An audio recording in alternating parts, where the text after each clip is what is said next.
Europa es considerada como el lugar de nuestro sistema solar con más probabilidades de albergar vida fuera de la Tierra. Es una luna, un mundo helado que orbita Júpiter. Creemos que en Europa existe un océano debajo de su capa de hielo. Como sabemos, aquí en la Tierra, donde hay agua, hay vida. Queremos entender si esta luna tiene las condiciones necesarias para albergar vida. 3, 2, 1, lift off. Europa Clipper es la primera misión dedicada a la exploración de Europa. Es la nave espacial interplanetaria más grande jamás construida y lanzada por la NASA. La misión Europa Clipper tiene el equipo y la tecnología adecuadas para viajar a Europa y revelar sus secretos. Las imágenes y datos que recibiremos de Europa Clipper serán sorprendentes. ¿Cómo no emocionarse ante algo tan monumental?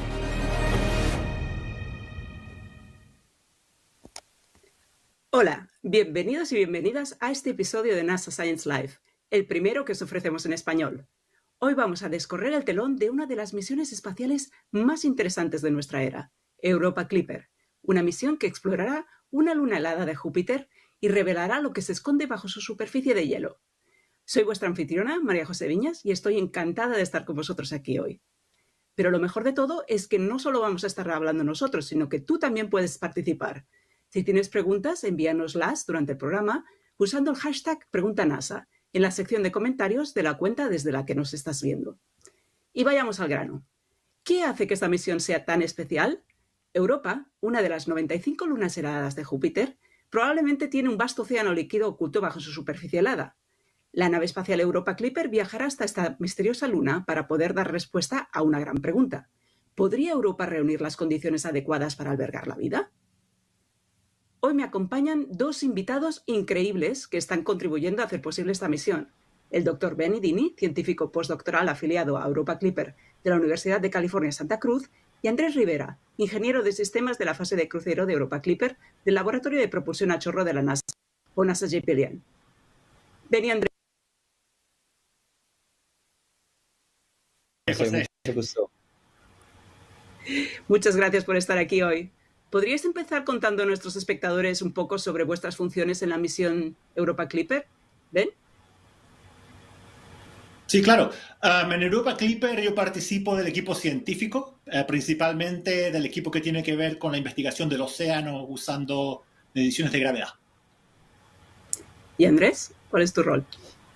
Soy ingeniero de sistemas para la misión de Europa Clipper aquí en NASA JPL y somos parte como del grupo de liderazgo técnico para asegurarnos que la misión cumpla con todos sus objetivos de ingeniería para así poder entregarle muchos datos a Ben para que investigue y haga muchísima ciencia. Perfecto. Y Andrés, recientemente pasamos un día contigo en NASA JPL, donde se construyó Europa Clipper, para aprender más sobre tu papel en la misión como parte de la serie de la NASA tras la nave espacial. Vamos a echar un vistazo a este vídeo. La fase de crucero es muy importante porque es nuestra primera oportunidad de realmente ejercitar todas las cosas que nosotros estamos construyendo acá, pero en el espacio, mientras llegamos a Júpiter. Mi nombre es Andrés Rivera y mi trabajo es asegurarme de que Europa Clipper llegue a Júpiter de manera segura. Europa Clipper es el siguiente paso como de la humanidad para investigar esas preguntas tan grandes como de dónde venimos, cuál es el origen de la vida. Creemos que en Europa existe un océano debajo de su capa de hielo. Creemos que existe evidencia de energía térmica, de químicos que juntos pueden ser las condiciones que dan origen a la vida. Mi rol en la misión, soy un ingeniero de sistemas de la fase crucero para Europa Clipper. Como parte de mi trabajo en la fase de crucero es asegurarnos que todas las piezas juntas cumplen las expectativas que tenemos para poder investigar a Europa. Eso quiere decir que nos toca correr muchas pruebas, hacer muchos análisis y de esa manera determinar si las funciones que necesitamos para sobrevivir a esta fase de crucero las podemos cumplir con la misión. La fase de crucero es más o menos 5 años y medio de la misión. Entonces, en la fase de crucero nosotros salimos de la Tierra y pasamos por Marte. Marte nos da un empujoncito para volver otra vez a la Tierra y utilizar la gravedad tanto de Marte como de la Tierra y entrar a la órbita de Júpiter y empezar a explorar Europa. A mí personalmente me gustan las matemáticas, me gusta la ingeniería, me gusta investigar, me gusta analizar datos, me gusta la ciencia. Pero no solo los datos, no solo los retos técnicos, sino también en el año 2012, cuando estaba terminando high school y empezando college, vi el video del aterrizaje de Curiosity y al ver el video vi un grupo de personas que estaban extremadamente felices por ese aterrizaje y en ese momento logro entender la felicidad que ellos pueden tener como de ver el trabajo de muchos años, de muchas horas en donde tal vez tú no ves como el resultado, sino hasta cuando realmente ocurre y la celebración que se puede tener. Entonces para mí fue muy inspiracional ver el trabajo de esas personas, ver la felicidad que ellos expresaban por ver lo que pudieron lograr juntos y ese aspecto, aparte de la parte técnica, me motiva mucho a venir acá a trabajar. El estar acá parado y saber que estoy a unos pocos metros de Europa Clipper y saber que en menos de un año va a estar en el espacio es realmente increíble. Emigré a los Estados Unidos con mis padres a los 16 años. Casi 10 años justo después de que llegué a este país, tuve la oportunidad de participar aquí en una pasantía en la NASA. Desde ese entonces, hace 7 años, he podido desarrollarme no solo como persona, sino como un ingeniero, porque realmente nada te prepara para lo que es trabajar en una misión de la escala como esta. Sin embargo, me siento muy afortunado de poder participar en esto y pues es muy inspiracional saber que lo que para mí era como una posibilidad muy remota, simplemente como imágenes en un televisor, ahorita son pues la realidad. Estoy acá sentado representando a muchas otras personas que quieren buscar y apoyar como esos esfuerzos en donde nosotros como humanos exploramos no solo pues nuestra tierra, sino más allá. Está genial este vídeo y si queréis ver más episodios de esta temporada de Tras la nave espacial, visitad youtube.com/nasa_es. Y ahora vamos a entrar en detalles sobre por qué la NASA decidió enviar una nave espacial a Europa. Ben, sabemos que la vida en la Tierra necesita ciertos ingredientes. ¿Puedes describirlos y explicarnos por qué los científicos creen que estos componentes podrían también estar presentes en Europa? Claro. La vida es un objeto de estudio muy complejo. La tenemos aquí en grandes cantidades en la Tierra, sin embargo, sigue siendo un motivo de admiración y de estudio, ¿no? Sin embargo, a pesar de su complejidad, entendemos que hay ciertos ingredientes básicos. Ellos son el agua, elementos químicos indispensables para la vida y energía química. Creemos que Europa tiene todos estos elementos en grandes cantidades, por mediciones anteriores que hemos hecho en Europa y también lo que sabemos del sistema solar. Entonces, Europa se convierte inmediatamente en un candidato muy interesante para la existencia de vida en el sistema solar más allá de la Tierra. Perfecto. Y Andrés, ¿cómo está diseñada específicamente la nave espacial para buscar estos ingredientes? Pues diseñar una nave para que llegue a Europa es algo bastante complicado y principalmente uno de los principales retos que tenemos es el hecho de que Júpiter en nuestro sistema solar, aparte del Sol, es la mayor fuente como de radiación. Tiene un campo magnético muy fuerte que gira y acelera partículas que al entrar en contacto con electrónicos pues los pueden dañar. Entonces nosotros diseñamos la misión de una forma en donde podamos manejar esta radiación. Existen dos maneras. La principal manera es, pues, diseñamos la nave con partes que resistan a la radiación, es decir, partes que hacemos pruebas acá en la Tierra, las evaluamos por su desempeño con la radiación y nos aseguramos de que funcionen en ese entorno. Aparte de eso, protegemos estas partes con lo que nosotros llamamos la bóveda de electrónicos, que es pues una caja metálica de aluminio y zinc, más o menos de 1 centímetro de grosor en cada una de sus paredes, lo cual atenúa bastante como la radiación, pero igual pues estamos expuestos a ella. Y la segunda manera es también definiendo cómo volamos en el entorno de Europa y en este aspecto pues intentamos reducir la cantidad de dosis que recibimos cada vez que volamos alrededor de esta luna. Y Ben, una pregunta que nos hacen muy a menudo es, ¿va a encontrar vida la nave espacial cuando llegue a la Luna de Europa? Sería fantástico, ¿no? Lamentablemente, o por diseño en realidad, Europa Clipper no es una misión de detección de vida, ¿ya? Europa Clipper es una misión de caracterización de las condiciones de habitabilidad de Europa.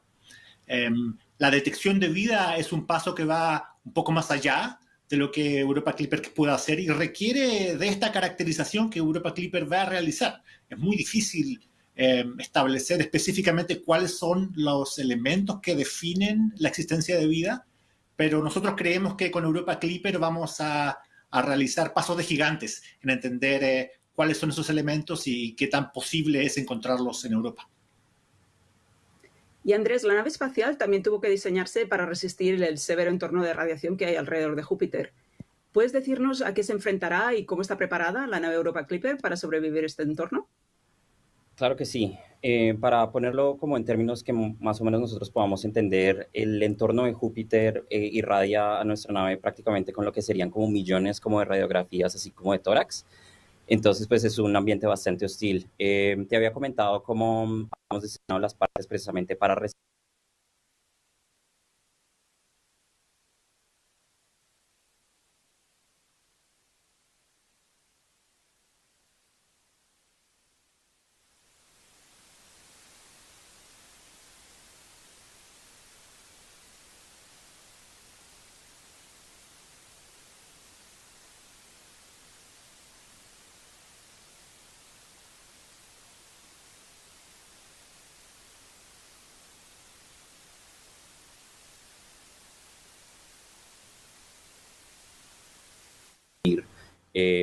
Pues el entorno tan agresivo al que nos enfrentamos.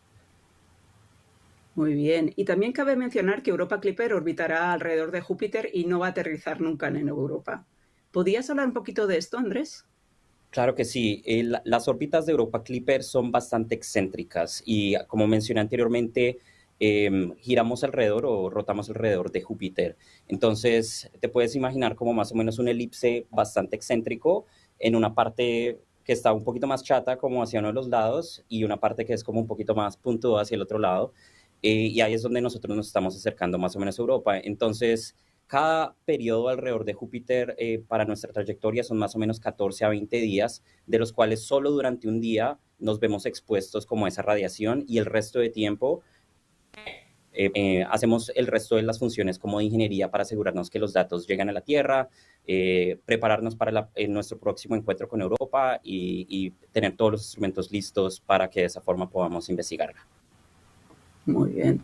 Y ya estamos recibiendo preguntas en línea de nuestros espectadores, así que vamos a empezar a contestarlas. Recuerda, si estás viendo el programa en directo, puedes enviar tus preguntas a Ben y Andrés usando el hashtag PreguntaNASA o publicándolas en la sección de comentarios de la plataforma desde la que estás viendo el programa. Nuestra primera pregunta nos llega de Instagram y pregunta, ¿la sonda va a regresar a la Tierra? Yo puedo tomar esa pregunta. La sonda no regresa a la Tierra de la manera en que esperamos, es decir, la sonda no va a aterrizar en la Tierra. Sin embargo, durante la etapa crucero, lo que primero hacemos es lanzamos hacia Marte, nos impulsamos con la gravedad del Marte y después, más o menos para el año 2026, finales del 2026, la nave va a volver a pasar aquí cerca de nuestra Tierra para coger el impulso de la gravedad de la Tierra y impulsarnos cada vez adquiriendo más velocidad para impulsarnos hasta Júpiter, que Júpiter queda bastante lejos, pues obviamente de nuestro entorno. Entonces, la nave no va a regresar a la Tierra, pero va a estar cerca de nosotros de nuevo en algunos años después de que completemos ambos de esos gravity assists. Muy bien. Y creo que esto ya la acabas de contestar un poco, pero Jorge nos pregunta en YouTube si podrías explicar la órbita de Europa Clipper una vez llegue a su destino. Claro que sí. Las órbitas de Europa Clipper, como mencioné, si las puedes visualizar, son altamente elípticas, bastante excéntricas, con un periodo en donde nos enfocamos en la ciencia y otro periodo que son varios días en donde nos enfocamos en la ingeniería. Si hacemos así como un gráfico como de todas las órbitas, se vería como más o menos que estamos cubriendo Europa por todos lados, es decir, intentamos nosotros dar información que nos dé composición de más del 80% como de cobertura de esta luna. Y para eso, pues, nos toca volar como en diferentes partes, ¿verdad? O sea, no solo por la cara anterior, sino en su reverso. Y para esto, las trayectorias son muy bonitas y parecen casi como una flor, ¿sí? Como bastantes elipses que se intersecan con Europa y nos dan como ese mapeo global que intentamos buscar. Muy bien. Y Ben, pasemos a una pregunta que creo que es para ti. ¿Por qué es importante la química del agua de Europa para la vida? La composición química. Química, bueno, sí, la química la vida requiere de reacciones químicas para todo lo que hace, para reproducirse, para alimentarse. Se pueden describir los pasos de los metabolismos que definen la vida con reacciones químicas. Entonces, entender el entorno químico de Europa es fundamental para ver si esas reacciones son posibles o qué tipos de reacciones son posibles. Diferentes tipos de vida realizan diferentes tipos de reacciones químicas. Entonces, es una combinación del entorno químico, de los elementos que están disponibles, cosas que queremos aprender con Europa Clipper y cosas que vamos a aprender a través de los instrumentos que hemos diseñado. Muy bien. Y para ti, Andrés, ¿en cuánto tiempo llegará la nave a Europa? ¿Cuánto tardará? La nave tarda aproximadamente 5 años y medio en llegar al sistema de Júpiter. En ese momento, cuando llegamos a Júpiter, más o menos gastamos de 6 meses a un año entrando en la órbita de Júpiter y comenzando a tomar los pasos necesarios para entrar en órbita de tal manera en que hagamos mapeo de Europa. En ese proceso también vamos a volar por algunas de las otras lunas de Júpiter, como Ganymede y como Calisto. Pero estos no son vuelos de ciencia, sino son vuelos principalmente de energía, de ingeniería para asegurar que pues todo está listo para comenzar nuestra misión de ciencia después de estos 5 años y medio de crucero. Muy bien. Y la siguiente pregunta que nos llega de Instagram me parece un poquito filosófica. Si se encontrara vida, ¿qué podría significar para la humanidad? ¿Qué creéis cada uno? Bueno, déjame iniciar aquí. Yo pienso, bueno, sería un cambio de paradigma total, ¿no? La existencia de vida la conocemos solamente aquí en la Tierra. En ese sentido, ha sido una pregunta milenaria que la humanidad ha tratado de contestar a través de la religión, a través del pensamiento, a través de la lógica, a través de la ciencia hoy día, ¿no? Si acaso nuestro lugar en el universo es el lugar de una especie solitaria que vive en un país, en un mundo, ¿no? De condiciones sumamente especiales que no se encuentran en ningún otro lugar, o si acaso nuestro planeta en realidad tiene planetas hermanas en otras estrellas. Entonces, es un cambio de paradigma total, ¿no? De qué lugar nosotros como seres humanos ocupamos en el universo que habitamos. Muy bien. Y nos gustaría recordar a nuestros espectadores que esta misión no está específicamente buscando vida, sino habitabilidad, que es el potencial para la vida. Pero sí, como tú dices, Ben, sería un cambio de paradigma si se encontrara vida en otro lugar del sistema solar. Muy bien, una siguiente pregunta nos llega de Instagram y vuelve a hablar del agua. Dice, ¿qué otras sustancias componen el agua de Europa? Esa es una de las preguntas que queremos responder, ¿no? Tenemos una idea de que el agua de Europa contiene elementos fundamentales como carbono, ¿verdad? Hidrógeno, nitrógeno, que son elementos que se encuentran al inicio de la formación de los planetas en el sistema solar, ¿no? Entonces, como Europa toma parte de esa formación, captura esos elementos y los guarda en su interior. Entonces, pensamos que esos elementos han tenido una oportunidad durante millones de años, ¿no? Billones de años, de mezclarse con el océano e incluso llegar a la superficie. Entonces, con Europa Clipper lo que buscamos es establecer un mejor conocimiento de cómo esos procesos de viaje, ¿no? De estos elementos desde el océano de Europa a la superficie ocurren, con qué nivel, con qué grado ocurren, ¿ya? Y cuáles son esos elementos. Europa Clipper no va a medir la composición del océano directamente. Hay una capa de hielo que creemos tiene unos 30 o menos kilómetros de espesor, ¿no? Y la nave espacial no está diseñada para penetrar a través de esa capa de hielo, pero sí medir la composición de los elementos en la superficie de esa capa de hielo, descifrar cómo esos elementos llegan allí desde el océano, y también medir cuál es la contribución de otros procesos, por ejemplo, la radiación del sol y cómo impacta en la química que encontramos en la superficie. Entonces, en ese sentido, establecer cuáles son esas reacciones en particular y el entorno de esas reacciones químicas en el océano de Europa es una de las preguntas principales de la misión. bien. Y la siguiente pregunta que nos ha llegado por Instagram, creo que también es para ti, Ben, es ¿por qué Europa tiene un color tan peculiar? Bueno, está relacionado a esto que estábamos conversando, ¿no? Ese color peculiar, me imagino, se refiere al color marrón de varios segmentos de Europa y que se encuentra también en estas estriaciones que se extienden a lo largo del satélite. Ha sido motivo de debate, ¿ya? A través de observaciones de telescopios, en misiones anteriores, y es parte también de los objetivos de Europa Clipper descifrar exactamente cuál es la composición de ese material. Algunas hipótesis estas son sales, ¿no? del océano. El océano ha logrado llegar a la superficie y luego ha evaporado el agua, dejando como residuo una capa de sales, ¿no? Entonces, mirar en esas sales y en su composición nos dice algo directamente del océano. También hay otras ideas que tienen que ver con ese color marrón proviene de reacciones que ocurren con la luz solar, ¿no? Entonces, de nuevo, el detalle, ¿no? de qué exactamente compone estos colores es parte de la misión. Muy bien, y tengo una pregunta que creo que es para ti, Andrés, nos llega de YouTube. ¿Cuál es el combustible o la base de energía que tendrá o dispondrá la nave durante su trayecto? ¿Es solo eléctrico o lleva otro tipo de soporte? Nuestro método de propulsión principal es químico. Es un sistema de propulsión química con un oxidante y un combustible. Entonces es, digamos, lo que llamaríamos propulsión tradicional.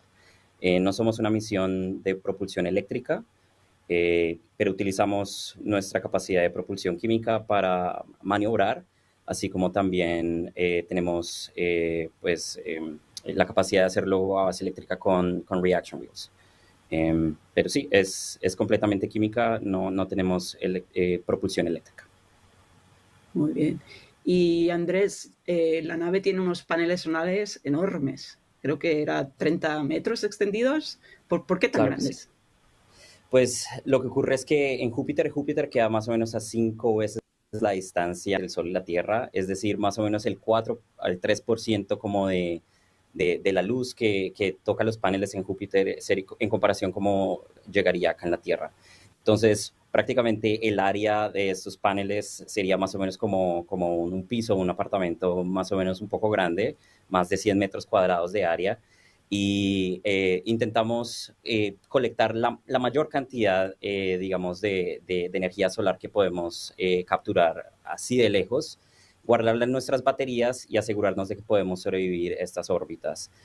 Para darle una referencia al público más o menos como del consumo eléctrico de nuestra nave, en Júpiter la nave se espera que va a producir más o menos 1 kilovatio de electricidad, obviamente degradándose con el tiempo por el daño de la radiación, como mencionaba antes. La radiación daña los paneles solares y al final de la misión esperamos que prácticamente esos paneles solares nos den solo 3/4 de ese kilovatio como de poder. Entonces, para nuestros televidentes es menos de la cantidad, digamos, que consume un microondas doméstico, un horno microondas. Y también eso es parte como de los retos que tenemos técnicos, como diseñar una nave que es un laboratorio de ciencia completo, pero consume muy, muy poquita electricidad y es capaz de operar en Júpiter. Súper eficiente. Bastante eficiente. Entonces, sí. Ben, creo que la siguiente pregunta es para ti. Nos la envía Paula Gutiérrez en YouTube y pregunta, ¿qué tipo de actividad geológica tiene Europa? Bueno, Europa creemos nosotros, está bastante activa, ¿no? Se nota en la tectónica que es evidente en las fotografías. Específicamente, ¿qué es lo que ocurre? Hay diferentes hipótesis que van desde... lo más obvio es que existe extensión de la capa de hielo, ¿verdad? En estas fisuras que se ven a lo largo de la capa de hielo, en los colores marrones que hablábamos anteriormente.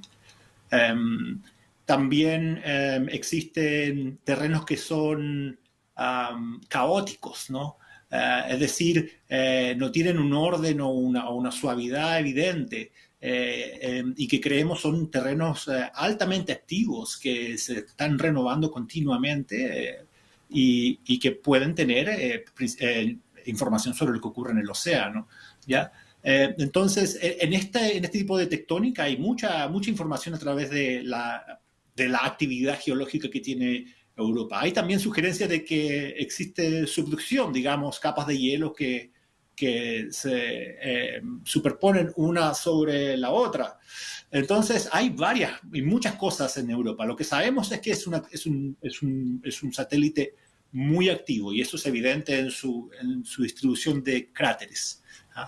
Contrario, por ejemplo, a la luna de nuestra Tierra, que es visiblemente está llena de cráteres, ¿no? Europa no tiene tantos de ellos. Y no porque haya tenido menos impactos, sino porque su actividad geológica está constantemente renovando el terreno. Súper interesante. Y tenemos muchas preguntas en línea, pero antes de pasar a la siguiente, yo tengo una pregunta para nuestros espectadores.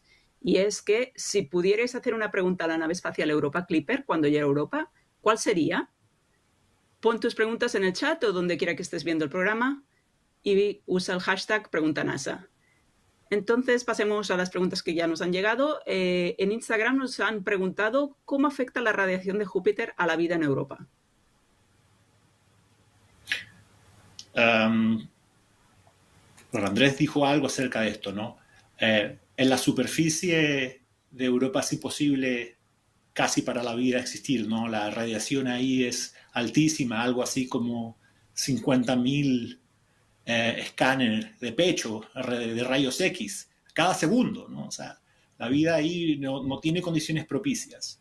Ahora, en el océano la situación es diferente, porque existe esta capa de hielo que bloquea esa radiación en el ambiente oceánico, donde no se recibe esa radiación. Entonces, en ese sentido, la radiación no afecta la vida en el océano, pero abre otros problemas. Por ejemplo, no hay posibilidad de fotosíntesis en el océano porque no hay luz. Entonces, toda la energía química para los metabolismos que puedan existir en Europa proviene de reacciones químicas, no es fotosíntesis.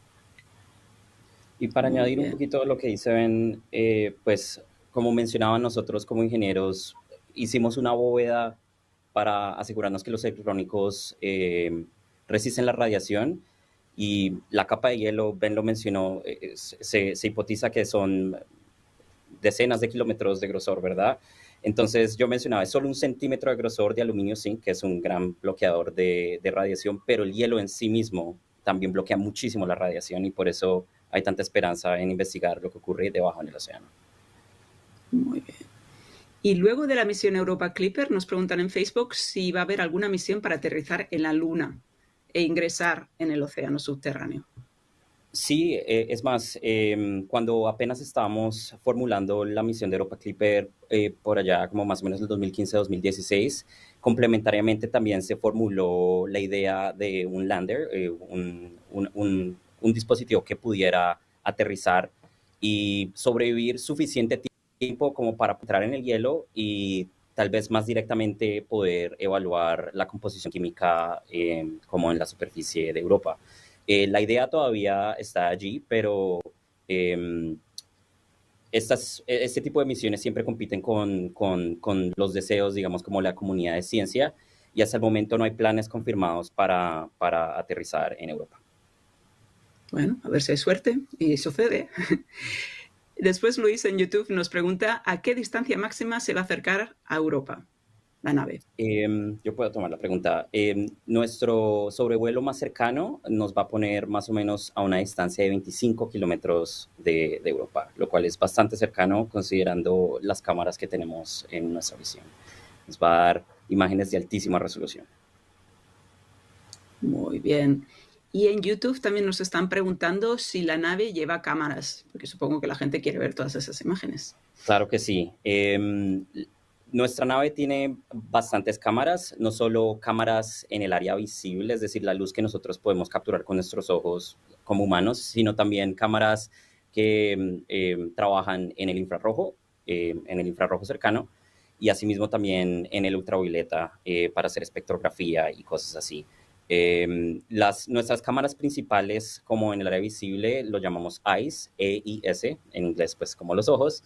Y sí, tenemos una cámara que puede enfocarse bastante cerca, así como cámaras que nos pueden dar vistas panorámicas, de tal modo pues podemos ensamblar todas las imágenes de las diferentes cámaras que tenemos en todos los espectros y así tener como datos relevantes, no solo en lo visible, sino con el resto de los instrumentos que están operando al mismo tiempo.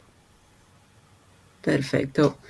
Y Pilar en YouTube nos está preguntando si durante el trayecto de los 5 años se va a hacer trabajo de recolección de información, en específico en el cinturón de asteroides como Ceres. No, realmente no. Nuestra trayectoria no nos da la oportunidad de hacer este tipo de ciencia. Sin embargo, obviamente tenemos 5 años y medio para ejercitar la nave y existen algunas actividades de caracterización, de calibración de nuestros instrumentos de ciencia para asegurarnos de que están listos para desempeñar sus funciones en Europa. Pero no tenemos el objetivo de investigar el sector específico que nuestro televidente preguntó. Muy bien. Y Ben, nos preguntan en Instagram que si comparáramos a Titán y a Europa, ¿cuál de las dos tiene más probabilidades de albergar vida? ¿Ponemos apuestas? Es una pregunta polémica, ¿no? Titán es también una luna que contiene un océano global de agua. Contiene también elementos químicos diversos, particularmente orgánicos. También tiene la posibilidad de generar fuentes de energía química para reacciones. Entonces, en ese sentido, Titán es también una alternativa para habitabilidad. De hecho, NASA tiene una misión que irá a Titán casi en paralelo, un poco más tarde, Dragonflight. ¿Cuál de aquellas dos posee mejores condiciones para habitabilidad? Me parece que esa será una de las preguntas que responderemos con cada una de las misiones. Y María José, solo para complementar un poco la respuesta de Ben, ambos lugares son lugares que queremos explorar, pero como la luna original, como de estos Icy Worlds, es Europa. Si estamos entusiasmados por visitar otros de estos lugares que hemos descubierto desde que Europa más o menos fue evaluada, es precisamente porque hemos mandado misiones que nos han dado la posibilidad de poder comparar Titán-Europa, pero hasta hace algunos pocos años, Ben me puede corregir si soy incorrecto, Europa era tal vez como el lugar más probable en donde podíamos encontrarlo, pero gracias a la misión de Cassini, pues como que tenemos datos extra que nos dan mucho entusiasmo para también explorar Titán. Claro. Y para aquellos que se acaban de unir, podemos repetir una de las respuestas, que era a la pregunta ¿a qué distancia máxima se va a acercar la nave a Europa? Sí, claro que sí. 25 kilómetros es lo más cercano que nos acercamos a ella. Muy bien. Y Juan José Barragán en YouTube nos pregunta si por favor podéis comentar todos los experimentos a bordo, que no son pocos. Claro que sí. Lo intento. Entonces, existen dos tipos de instrumentos en nuestra misión. Aquellos que operan evaluando datos de manera remota y aquellos que están diseñados para evaluar datos que entran en contacto tal vez con la nave. Los que investigan de manera remota incluyen las cámaras que mencioné. Entonces tenemos una cámara con dos tipos como de enfoque para fotos panorámicas como fotos de cerca que se llaman EYES. Asimismo tenemos cámaras en el infrarrojo cercano. Existen dos. Una que se llama eThemis, que lo que intenta hacer es medir la retención de calor de la superficie, mirar a ver si existen algunos de estos como, no sé, lugares donde puede emerger material como eruptivo, como un geyser, lagos subterráneos, este tipo de cosas como a nivel térmico, ¿verdad? Asimismo tenemos otra de estas cámaras que opera en el infrarrojo cercano, que está específicamente diseñada para evaluar a la distancia la composición de la superficie. Entonces nosotros sabemos que diferentes elementos químicos reflejan la luz de diferentes formas y este instrumento va a evaluar precisamente esta composición química, ¿verdad? En manera detallada. Entonces, eThemis, MICE y las 2 camaritas serían como más o menos esos 4 instrumentos como de remote sensing. Aparte de eso, tenemos instrumentos que operan de manera remota. El principal y por el cual la comunidad de ciencia está bastante entusiasmada de recibir datos es nuestro radar, ¿verdad? Nosotros mencionamos que Europa tiene una capa de hielo bastante gruesa, pero queremos investigar qué ocurre detrás de esa capa de hielo. Entonces, con este radar, nosotros podemos mapear lo que ocurre debajo de esta superficie. Opera en 2 bandas, entonces nos va a dar bastante información. También tenemos otros 2 instrumentos que me parecen a mí bastante interesantes. Uno es un espectrómetro de masa. De nuevo, el espectrómetro de masa requiere que volemos tal vez como por algunos de estos gases y polvos suspendidos alrededor de Europa para poder, digamos, investigar lo que ocurre ahí. Pero si tenemos suficiente suerte como de volar después de que Europa emita lo que se ha hipotezado que son como eventos tipo Geyser, este espectrómetro de masa nos va a dar bastantísima información junto con el otro instrumento que se llama SUDA, está diseñado específicamente para analizar los polvos. También tenemos un magnetómetro tradicional. La misión de Galileo ya tenía un magnetómetro y ese magnetómetro nos da pistas sobre precisamente esa composición, salinidad, este tipo de cosas. Esperamos obtener datos de mayor resolución que Galileo, pero igual es un magnetómetro. Y asimismo también en el área de ciencia gravitacional, que lo hacemos con el radio. Y me parece que Ben tiene bastante experiencia en esa área, entonces él tal vez nos pueda hablar sobre este particular experimento. Sí, con gravedad lo que hacemos es seguir la trayectoria de la nave, ¿no? Y dependiendo de cuál esa trayectoria es, podemos reconstruir el campo gravitacional de Europa y diferentes elementos en el interior de Europa contribuyen a ese campo gravitacional. Por ejemplo, las mareas del océano de Europa se reflejan en ese campo gravitacional y es uno de los objetivos principales en realidad de la investigación. Esta información se complementa muy bien con el magnetómetro, que es en realidad la principal evidencia de la existencia de un océano en Europa. Esa es la razón por la cual creemos que existe una masa gigante de agua. Es una señal en el magnetómetro de la misión de Galileo. Entonces, este magnetómetro que tendrá Europa Clipper es una versión mejorada de ese magnetómetro que, en complemento con gravedad, nos va a permitir estudiar la estructura oceánica, qué tipo de sales existen ahí y cuál es su relación con el espesor del hielo sobre este. Muy bien, parece que se ha aprovechado a fondo todo el espacio disponible para poner los instrumentos. Y a mí me gustaría saber si tenéis un instrumento o un experimento favorito, cada uno de vosotros. Bueno, yo trabajo en uno de los instrumentos. Tendría que decir gravedad. Ahora, me parece que todos los instrumentos de Clipper son maravillosos. No sé si podría elegir uno sobre lo otro. La verdad es que Europa Clipper ha sido una misión que ha sabido complementar muchas disciplinas para construir un nivel de conocimiento que será sistémico, ¿no? No vamos a medir cierta cosa por aquí por allá de Europa, vamos a construir una historia de cómo el sistema de Europa funciona para generar condiciones de habitabilidad y en qué nivel y qué tipo de habitabilidad produce. Entonces, creo que se ha hecho un tremendo trabajo ahí en integrar instrumentos que todos ellos, como lo describió Andrés, son magníficos, desde las imágenes de radar a las imágenes termales también de la superficie de Europa. Estoy muy emocionado de ver esa data. ¿Y tú, Andrés? Para mí, mi instrumento favorito sería el espectrómetro de masa, MASPEX, y en realidad no es tanto por tal vez la ciencia que espero obtener de él, sino porque sé que es un instrumento extremadamente complejo que tuvo que miniaturizarse bastante para poder volar en Europa y eso trajo muchísimos retos técnicos y pues cuando uno lo mira luce como en apariencia bastante chévere, ¿sí? Como algo como traído como desde la ciencia ficción. Entonces por eso me gusta mucho ese instrumento.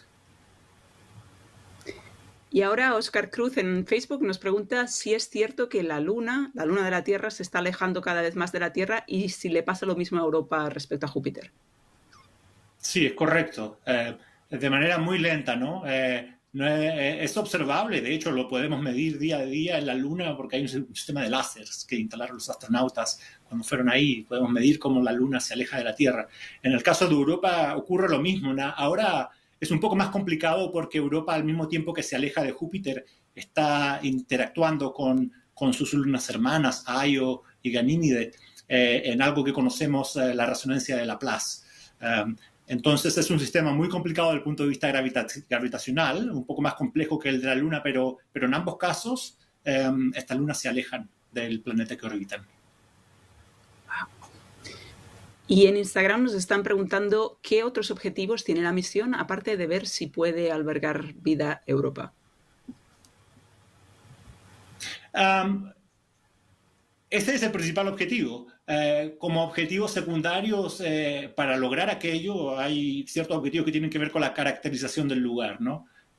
Definir cuáles son las condiciones del lugar, desde un punto de vista geofísico. Esta ciencia que se ha hecho en la Tierra en décadas anteriores, ¿no? Por ejemplo, ¿qué tipo de núcleo tiene la Tierra? Cosas que nos preguntábamos décadas atrás.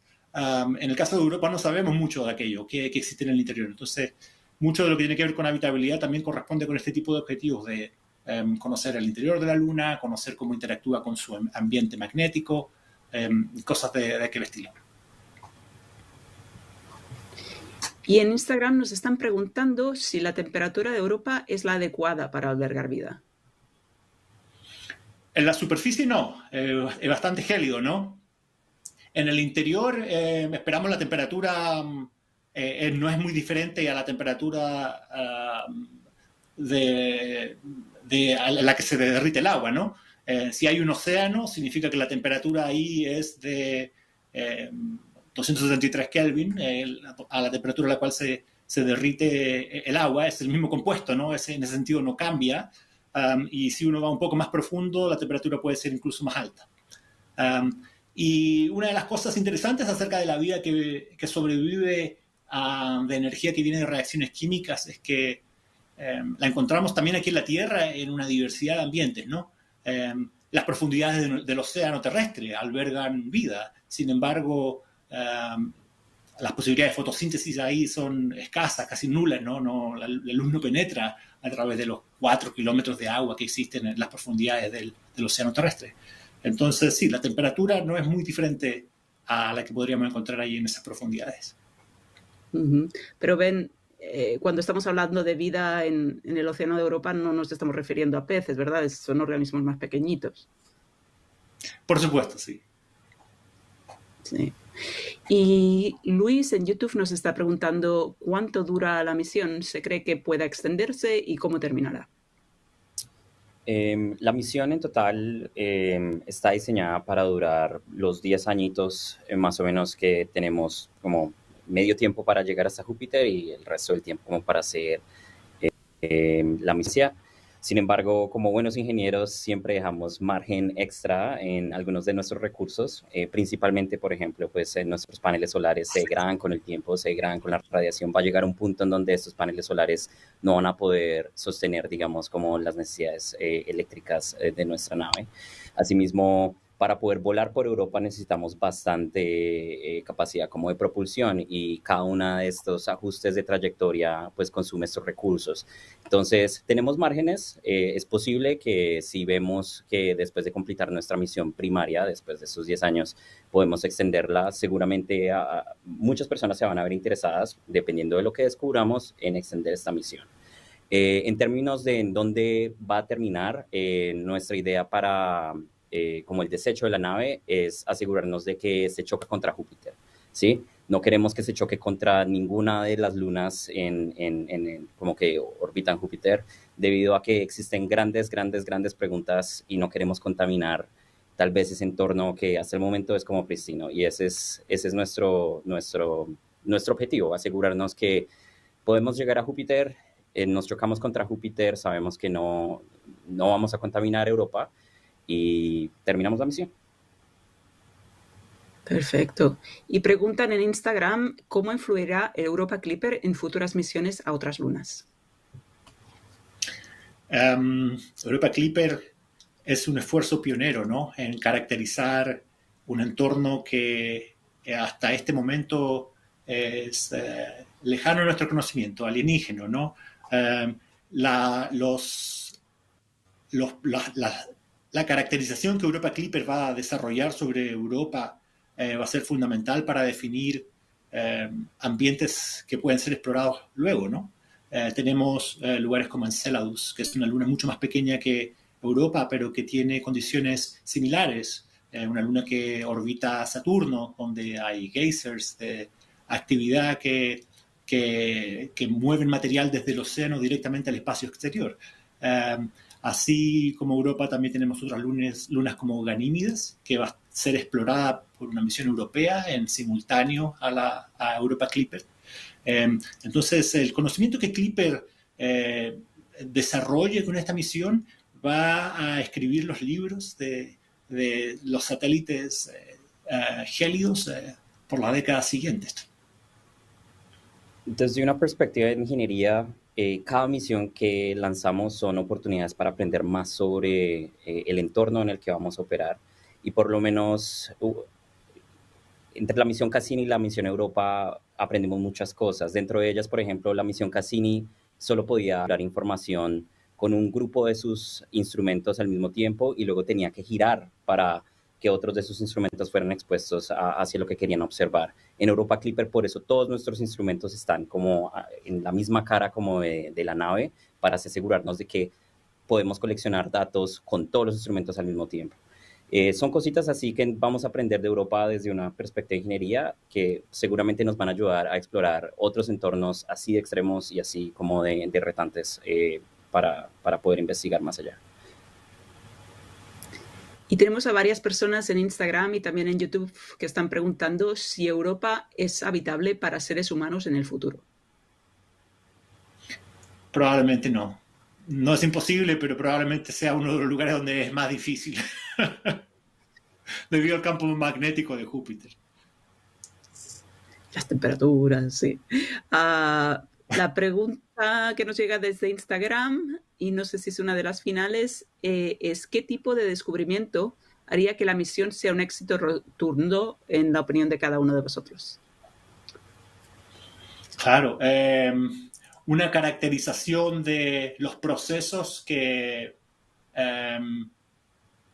conectan el océano con los elementos más superficiales de la Tierra. Por ejemplo, una determinación de qué tan espesa es la capa de hielo, una determinación de los compuestos químicos en la superficie y cómo y con qué velocidad ellos emergen desde el océano, si es que acaso lo hacen.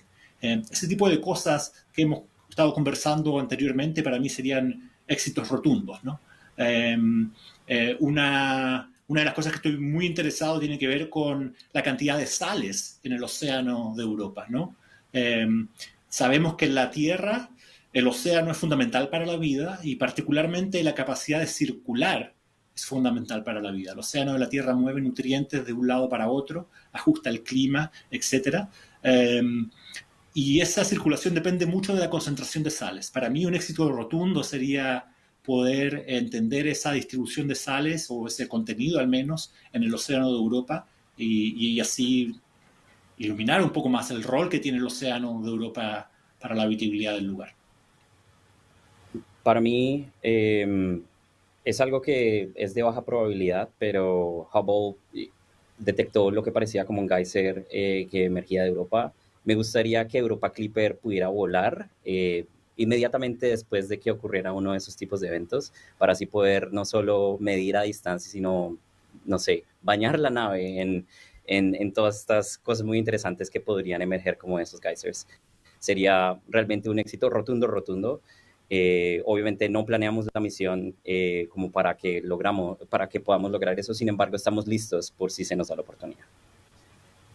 Perfecto.